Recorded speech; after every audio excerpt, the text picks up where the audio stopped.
नमस्कार, मी सखाराम बोबडे पडेगावकर. आज आम्ही गंगाखेड येथे आहोत. आज 24 जुलै 2025. आज आपल्या टीममध्ये आपल्या टीमचे guest leader second generation Anuj Jaya Prasenjit Maske हे या ठिकाणी उपस्थित आहेत. तर आज ते प्रोडक्ट खरेदी करायला आले होते. तर त्यांच्यासोबत आज खूप चर्चा झाली बिझनेस संदर्भात. बिझनेस कसा करायचा, काय केलं पाहिजे, पॉवर लाईन काय, विकर लाईन काय, पैसे कसे येतात, केवायसी कसं करायचं, पॅन कार्ड कसं करायचं, कोण्या टीमकडे लक्ष दिलं पाहिजे, कोणी काय केलं पाहिजे, रिपर्चचे चॅम्पियन या गोष्टीवर भरपूर चर्चा झाली. तर आपण त्यांच्याशी आता थोडासा संवाद साधायचा आहे. साहेब नमस्कार. नमस्कार. तर तुमचं पूर्ण नाव सांगा. माझं नाव आहे अनुज प्रसेनजित मस्के. चालतंय.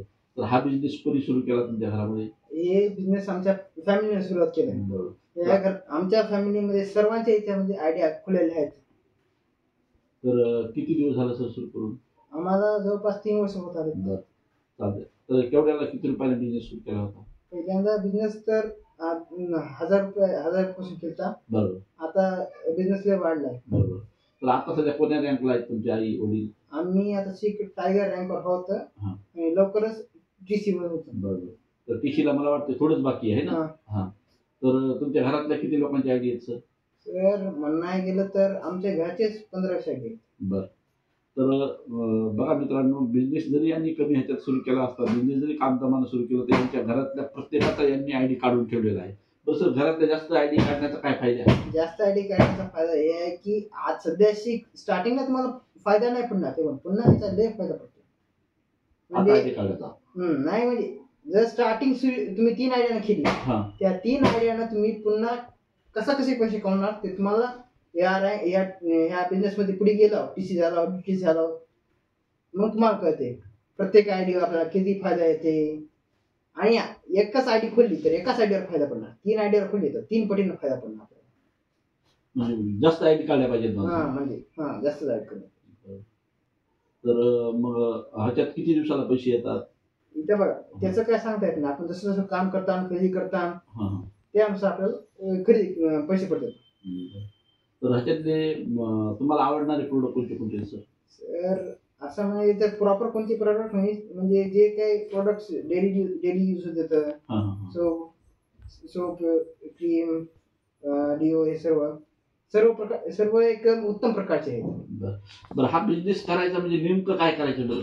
म्हणजे काय केलं पाहिजे माणसानं फटाफट रँक बदलण्यासाठी? कॉन्स्टंटली आपल्या माणसाच्या संपर्कात राहायचं. त्यांना काय लागते काय लागते हे सर्व विचारपूस करत राहायची. इथं बघा हे बिझनेस एक साखळीसारखंच आहे, तरी पण साखळी नाही. बरोबर.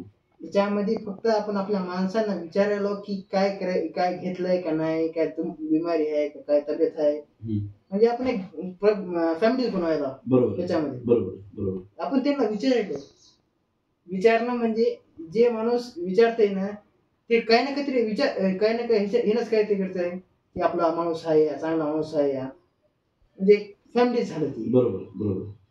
म्हणजे ही जी आहे बिझनेस ही एक फॅमिली सारखीच आहे बघा. याच्यामध्ये लय माणसं येऊ शकतात, किती माणसं येऊ शकतात. फक्त याच्यामध्ये आपल्याला हे मानसिकता असायला पाहिजे, करण्याची मानसिकता असायला पाहिजे. जर मानसिकता नसली तर काहीच नाही होणार. तर बिझनेस शिकून घेण्यासाठी काय काय करावं लागतं सर? ट्रेनिंग, मीटिंग, GTS, त्यानंतर आपले फॉलोअप घेणं, त्यांची मग क्लोजिंग करणं, सर्व करावं लागतं.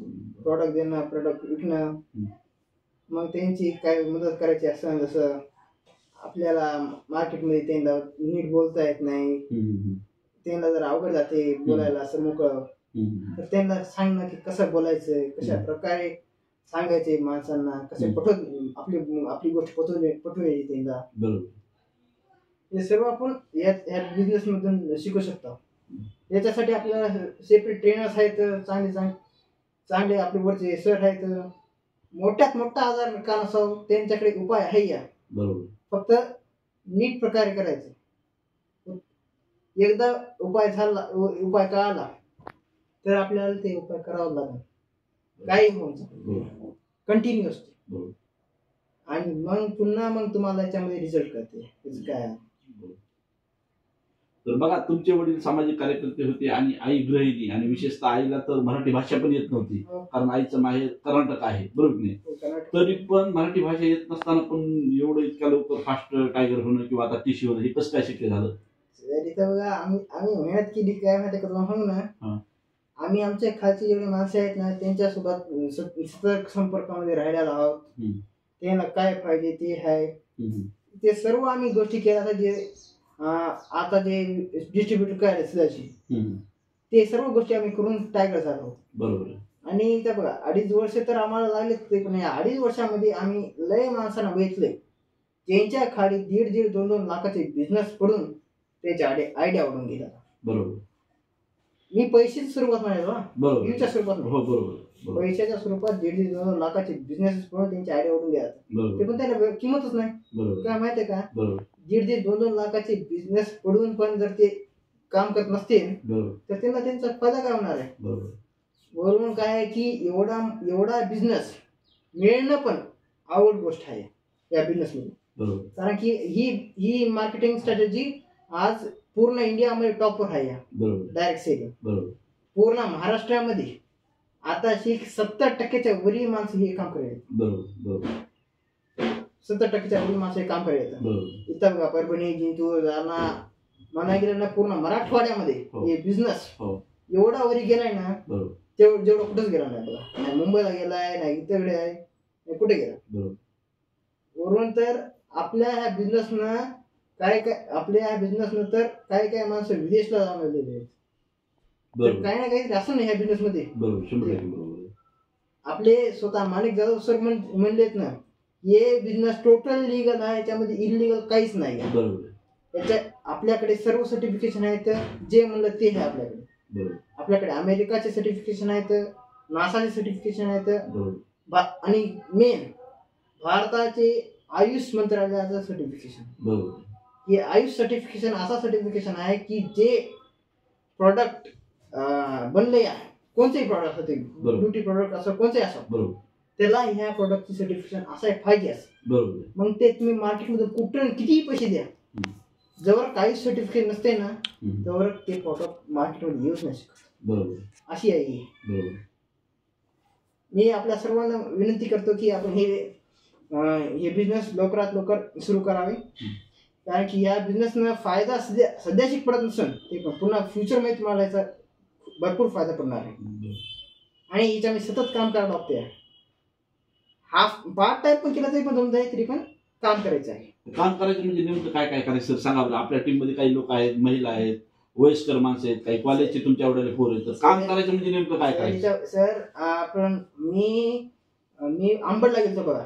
आपण आंबडला गेलो, तिथे मुरारी माये सर राहते बघा. बरोबर. त्यांच्या टीम मधून आपण एक 18 वर्षाचा ZTC व्हायचा होता, जे हप्ता 35,000.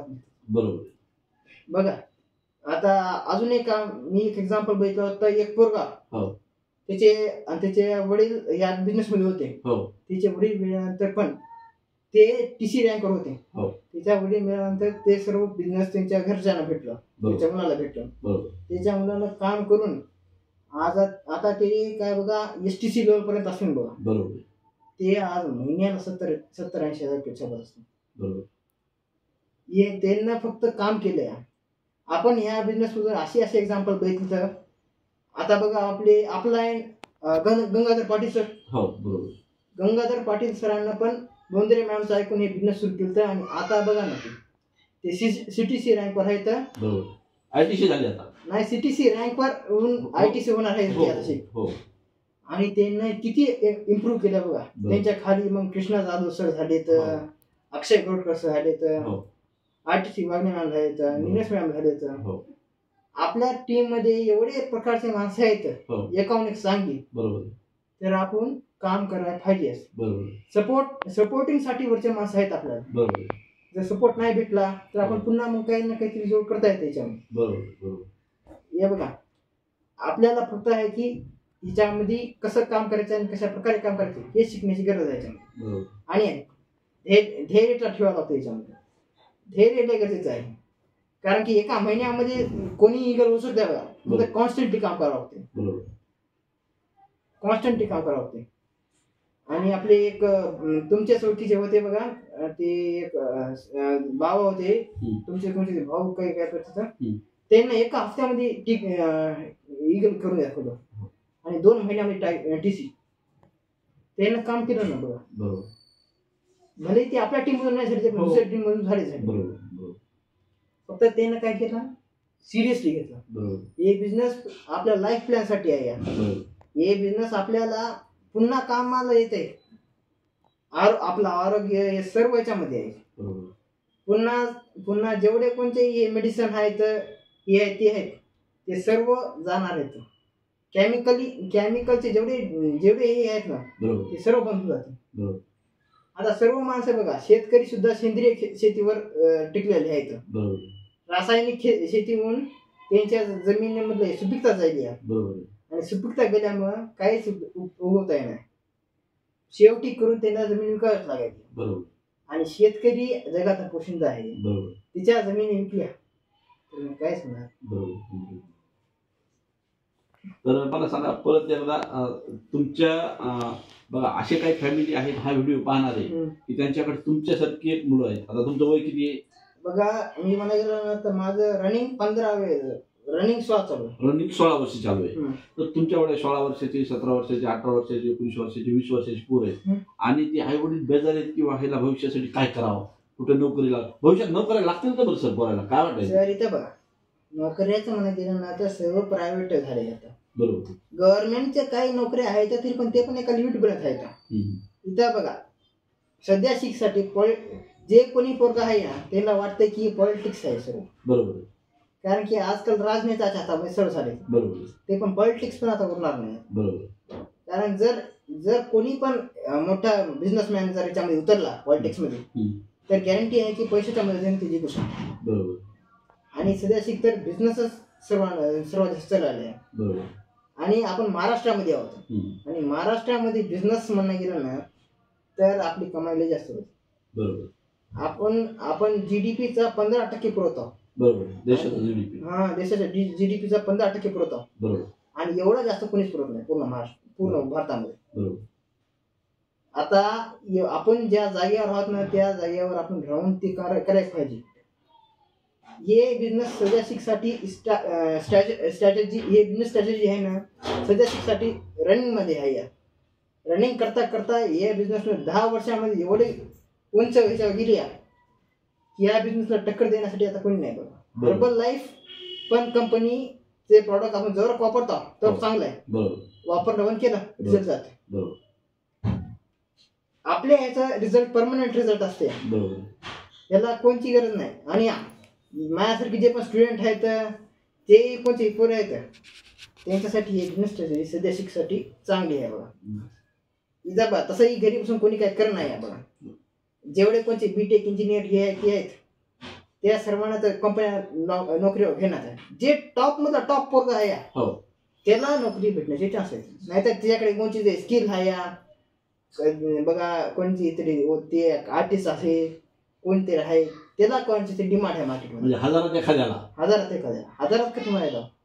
आता जे कोणी बघा तर ते नीट जेई जर सर्व डॉक्टर झाले ते इथं बघा, माझा भाऊ नीट करायचा नांदेडला एका वर्गामध्ये 500 पोरं होते नीटसाठी. अरे बापरे. एका वर्ग, आणि ते पण 3 मजली बिल्डिंग. 3 मजली बिल्डिंग वर किमान 4-5 हजार पोरं. ते पण मी अंदाज सांगायला, एका पोराकडून 70-80 हजार रुपये तिकडली फीस आणि हॉस्टेलचा खर्च आला. म्हणजे एका वर्षाची फीस तुम्हाला 3 लाखापर्यंत जाईल. आणि ते पण त्यामध्ये पर रिपीट करायला तर कोणाचं फर्स्ट चालू आहे, कोणाची 11वी-12वी चालू आहे. बरोबर आहे ना? तुम्हाला सांग ना, हे सर्व बिझनेस झाले. आता शिक्षण बिझनेस झाले. बरोबर. जर हे सगळं बिझनेस चालू आहे ना तर आपल्याला आपलाच विचार करायला पाहिजे. शिक्षणामध्ये आता सध्या शिकसाठी जास्त करून सर्व बिझनेस बघायला. जर पोरग शिकायला जायला तर त्यासाठी चांगली कॉलेज, चांगलं ट्युशन. एक आई वडिलांना विचार असते की तिचा पोरग शिकव तर टॉप जागेवर शिकव. बरोबर. कारण की टॉप जागेवर शिकलं तर पुन्हा काहीतरी होतेच. सर्व आई बापाला हे वाटत. बरोबर. त्यासाठी हेच आहे की आपण फुल अँड फायनल एक बिझनेसचा रस्ता पकडून घ्या. बरोबर. पुन्हा आपल्याला नोकरी भेटण्याचे चान्स लय कमी झाले. बरोबर. वरून भारत सारख्या मोठ्या देशामध्ये नोकरी भेटणं लय अवघड झालं. 150 कोटीच्या आबादीमधून आपण कुठून लागणार, ते पण लागणं ते पण नशीब. बरोबर. पुन्हा वर पैसे द्यायचे, पुन्हा लागत असेल तर पैसे द्यायचे. किती गोरगरीब असावं, मुलाचं शिक्षण किती वेळपर्यंत नाही करू शकत ना. 11वी झालं, ग्रॅज्युएशन झालं, होऊन जाईल. ते पुन्हा मग काय, पुण्याच्या शिक्षणासाठी पैसे पण दे. नाही म्हणजे त्यांची पण काय आहे ना, त्यांच्याही गरजा आहेत. हे स्टुडंट्सला म्हणणं आहे माझं की आपण सध्या शिक्षणासाठी आपलं एक सोर्स ऑफ इन्कम तयार करून घ्यायचं या कंपनीचं. याला पार्ट टाइम करून घ्या, पार्ट टाइम करून पण घेऊ शकता तुम्ही. काय की पार्ट टाइम पण झाला तरी पण चांगला होतं त्याच्यामध्ये. तसे आपल्याकडे कोणताही कामधंदा उरला नाही सध्या शिक्षणासाठी, तर एक तर आपलं झालं की आपल्याला घरामध्ये किंवा राहण्यापुरतं, घर चालवण्यापुरतं आपली सोय होऊन जाईल. पुन्हा मग जर आपल्याला वाटलं की हे बिझनेस वाढायचे तर आपण आपल्या मनानुसार सर्व करू शकतो. आपण याच्यामध्ये गुलाम नव्हतो, आपण आपल्या मर्जीचे मालक आहोत. आपल्याला काय करायचे का बिझनेस करायचे का नाही हे सर्व आपल्या वयाच्यावर आहे. आपल्याला कोणी दबाव टाकणार की कंपल्सरी करा. आणि दुसऱ्यांचं आजकाल आपण आपल्या घरच्यांचे ऐकणार, दुसऱ्यांचे काय एखाद्या कंपनीत गेलो, कुठे गेलो तर आपला राग येणार, सांगितलं काम नाही तर आपण घरच्याच ऐकणार तर बाहेरच्यांचं काय ऐकतात. बरोबर. ज्याला हे करण्याचं असते ना, ज्याला करायचं असते ना ते करून राहते, ज्याला करायचं असते ना ते काय होत नाही. मग तुमच्यासारखे आता कॉलेजला जाणाऱ्या ह्या वयातल्या पोरांनी हा बिझनेस केला पाहिजे असं तुम्हाला वाटतंय? नाही, 100% करायला पाहिजे. कारण की वातावरण असं झालंय ना की इंजिनियरला सुद्धा कंपनी वाले घेईनात. बरोबर. इंजिनियरला सुद्धा गेलं. बरोबर. आता बघा सर्व ऑटोमॅटिक झाले, बघा कम्प्युटराइज झाले. पहिले जे माणसं होते ना, जुने माणसं, त्यांना आहे ना लेखी काम होतं पहिल्यांदा. कम्प्युटराइज त्यांना काय येईल आता. मी काल ऍडमिशन साठी गेलो ना, ऍडमिशन साठी जेवढे कोणते सर आहेत ना ते म्हणे इकडून त्या टेबलवर जा, तिकडून त्या टेबलवर जा. आता बघा टेबल फिरायचंच आहे या, त्याच्यावर ऑफलाईन ऍडमिशन बरं, डायरेक्ट लिहून द्या पत्र करा, देऊन टाका. हे बघा सरकारनं ऑनलाईन केलंय सर्व. त्यासाठी कॉलेजची ऍडमिशन एवढे लांब पडलेत ना की सांगता येत नाही की कधी कॉलेज सुरू होते. 11वी 12वी नाही, पॉलिटेक्निक नाही, ITI नाही, काही नाही, कधी सुरू होण्याचे कोणतेच चान्स नाहीत. किमान 1 महिना तर लागून बघा. ऑगस्ट पुढचा महिना गेला म्हणजे आणखी कॉलेजच सुरू नाहीयेत. नाही. आम्हाला ह्या शाळेचे जनाबाई कॉलेजचे प्राध्यापक आम्हाला म्हणत की सप्टेंबर महिन्यापर्यंत काहीच सांगता येत नाही आम्हाला. कॉलेजची ऍडमिशन आताही चालू आहेत, ऑफलाईन असा ऑनलाईन असा चालूच आहे, संपले नाहीत. बघा आता तुम्ही शाळा करत करत, अभ्यास करत करत बिझनेस मध्ये आई वडिलांना मदत करायला, बरोबर आहे, हा बिझनेस शिकायला, तर असं जर कोणी पोरायला करायचं असेल, विद्यार्थ्याला करायचं असेल तर तुम्ही तुमचं नाव, पत्ता आणि मोबाईल नंबर सांगा, जेणेकरून ते तुम्हाला कॉल करतील आणि तुमची मदत घेतील. आता इथं बघा हे सरांनी सांगितलं ते बिलकुल बरोबर आहे की हे मी जे मदत करायलो ते काय आहे की इथं बघा सपोर्ट, फॅमिली सपोर्ट असणं गरजेचं आहे सर्वांना. बरोबर. इथं आपले माणिक जाधव सरांची अप्लाय घरवाल्यांना त्यांना सपोर्ट दिला नाही. त्यासाठी ते आता माणिक जाधव सर पुढे गेले आणि त्यांची अप्लाय त्यांच्या खाली आले. बरोबर. फॅमिली सपोर्टच नाही ना. बरोबर. जर घरचे सपोर्ट करत नसेल तर बाहेरचे काय करतील. बरोबर. विश्वास नाही पाहिजे. बरोबर. आणि जर तुम्हाला जर हे बिझनेस खरंच करायचं आहे तर आमचा पत्ता आहे राजेशी शाहनगर, गंगाखेड, जिल्हा परभणी. आणि आमचा मोबाईल नंबर आहे 84 83 89 2201. या नंबरवर संपर्क करू शकतो. चालतं. तुम्हाला ह्या बिझनेस करण्यासाठी कोणाकोणाची मदत होते, कोणत्या अप्लायची काय? इथं बघा अप्लाय मला गेलं ना तर मदत करण्यासाठी ते सतत तयार आहेत आम्हाला. फक्त काय की आमची टीम जरा थोडं कामामध्ये थोडं लेझीपणा करते, जरा आळस करते. नाही म्हणजे भरपूर माणसं ऍक्टिव्ह आहेत, म्हणजे स्वतःपुरतं खरेदी करतात. एक कंपनी म्हणते की आपण स्वतःपुरती खरेदी करा, दुसऱ्यांचा विचार पहिल्यांदा, स्वतःचा पहिल्यांदा विचार करा, दुसऱ्यांचा पुन्हा विचार करा. तर चालतंय, आज सरांनी आपल्याला वेळ दिलेला आहे. या वयात सुद्धा त्यांनी एवढी महत्वाची माहिती सांगितली, तर सरांचं आपण खूप खूप अभिनंदन करूयात. आणि कोण्या कॉलेजच्या मुलांना जर सरांचा नंबर सांगायचा असेल तर सरांनी सरांचा नंबर सांगितलेलाच आहे, तुम्ही यांना कॉल करू शकतात. आणि धन्यवाद सर.